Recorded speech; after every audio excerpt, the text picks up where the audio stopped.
In the early 1990s, one of the most horrible events in the history of the world occurred: the genocide in Rwanda. In that genocide, Hutus battling against Tutsis, 1 million people were killed in less than 9 months.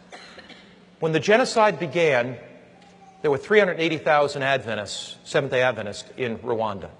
When it ended, 100,000 were dead.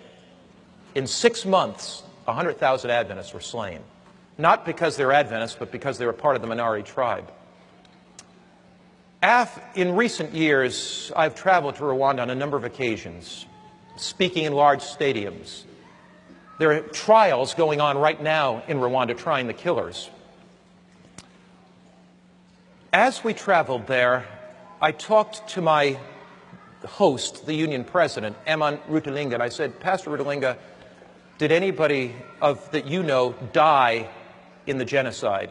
He said, "Pastor Mark, I was out preaching the day that the radio announcement came, cut down the tall trees. And when the radio announcement came, cut down the tall trees, tens of thousands of militia, largely young people with machetes, ran through the streets, killing every Tutsi they could see. The killing was so great that the bodies stacked up in the streets and dogs came and ate them. The killing was so great that they threw thousands of bodies into the river, and the river was clogged with bodies." Pastor Rutalinga was out preaching as union president. The militia came into the church, brought out his wife, his 3 children, his grandchildren, and killed them outside the church that day. I talked to the conference president. "Did you lose anybody?" He said, "Yes, I did." I said, "Who did you lose?" He said, "I lost my wife, my 7 children." I talked to my driver. "Did you lose anybody?" "Yeah, I lost 47 members of my family. I'm the only one that survived." As I talked to them, Pastor Eman Rutalinga said to me, he said, "Mark, I want you to meet a woman. And when you meet her, your life will be changed forever. Her name is Adele Selfu." And so we got in the truck and we went out this rough road, back country, outside of Kigali in Rwanda. And Pastor Rutalinga told me the story as we went. This woman had been with her husband when the killers came, and she held his hand as they put a machete and split his head open, and as they hit him in the neck and they murdered him. She was there. And Pastor Eman Rutalinga said, "Mark, I believe she will tell you the story." As I walked into her house, I saw a picture of her pastor, Seventh-day Adventist pastor husband, on the wall. And in respect, I simply walked over and stood and looked at the picture. And I thought about what it would be like if I were holding my wife's hand and somebody ran to me, and the horror that she would go through as they split my head open with a machete. As we sat down, we made small talk for a while, and Mrs. Selfu came in the room. And I broached the subject very carefully. I said, "Sister Selfu, I understand you were with your husband when the militia hacked him to death. It may be very difficult to talk about it, but would you like to share it with me?" She began to cry, and she said, "Pastor, I'll share it." She said, "We got word that the militia was coming closer and closer to our village. We fled with 45 others to a Catholic church in the basement. We thought it would be a hiding place and they may go by the church. As we were in the basement, the militia came in with machetes. They began to hack and hack and hack. Actually, there were 60 people in the room. 45 were killed immediately." She said, "I held my husband's hand and somebody came and just hit him with a machete, and the blood from his head splat all over me. She said, it was horrible, Pastor. And then the person took the machete and hit me in the head." She pulled back her beautiful black hair, and I saw a scar that began here and went down the center of her head. She said, "Pastor, they then hit me in my wrist, trying to chop off my wrist." She held up her wrist. It was just flapping around. She said, "Pastor, then they hit me on the shoulder." And she pulled down her dress a little bit, and I saw the scar on her shoulder. She said, "They left me for dead. And my body lay among the dead bodies for 3 days. At the end of 3 days, the militia had moved on. So," she said, "villagers came to bury the dead. Somebody, before they buried me, felt my pulse, and I still had a pulse. So they took me I was unconscious. They began to nurse me back. Pastor, I was in and out of hospitals for 3 years.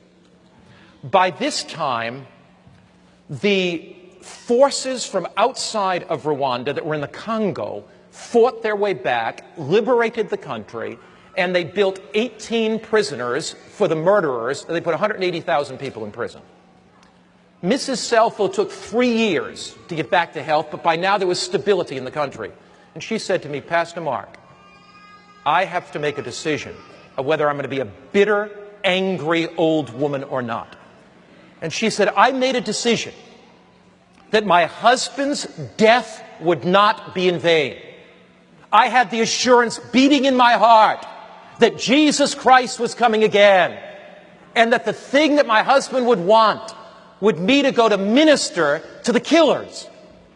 So, Pastor, there's a prison not far from this village, and I became the mother of that prison. I would go in and bring blankets into the prison because of the cold nights. I would go in and bring food to the prison. I began studying the Bible with the prisoners. These were killers. One day, Pastor, I was in the prison. A young man fell at my feet, and he began to kiss my feet. And I looked at his face, and he said, do you remember me? And she said, I wish I could get that face out of my mind. It was the young man in his early 20s that took the machete and chopped my husband's head in half. It was the young man. I never knew he was in that prison. I never thought that I would see him again. It was the young man that took the machete and put the scar in my head and gave me such pain. And he said, would you forgive me? And she said, I picked him up and I hugged him and I said, I will forgive you. Pastor, I studied the Bible with him for 6 months. Pastor, he stood up before the whole prison, and we assembled all the prisoners in the prison yard the day of his baptism, and he confessed his sin. Pastor, we baptized him. Now, Pastor, he got amnesty after a few years and was let out of the prison. But here's the problem. His father and mother were killed in the genocide. He had no place to live. Pastor, I adopted him as my son. Would you like to meet him? My heart was beating. Beads of perspiration stood out of my head. I looked at the pastor's picture, who this man had killed. I thought a killer was going to walk through the door. And Lewis walked through the door. A gentle smile on his face, a sparkle in his eyes. And Aman Rutelinga's, Mrs. Selfu walked over and put her arms around him. And she said, let me introduce you to my adopted son. She said, one day when Jesus comes, all the suffering will be worth it all. One day that Jesus comes, all the heartache will be worth it all. One day that Jesus comes, all the burdens will be worth it all. One day when Jesus comes, the past will be gone. She said, what inspires me is the forward look. Jesus is coming again. Is there something in your heart right now that needs to be dealt with? Have you been harboring some bitterness? Is there some sin secretly in your life? If God can transform Adele Selfu, if God can take that woman and take any bitterness, any anger out of her heart, God can do miracles in your life. The backward look leads you to the cross and forgiveness. The upward look leads you to receive the power of the living Christ in His care. The forward look leads you to put aside anything that would keep you from being ready for the coming of Jesus. There is nothing worth clinging to. As we bow our heads to pray, is there somebody here today that you just want to lift your hand and say, Lord, I need the forgiveness. I need the forgiveness that you only can give. Lord, I need that forgiveness.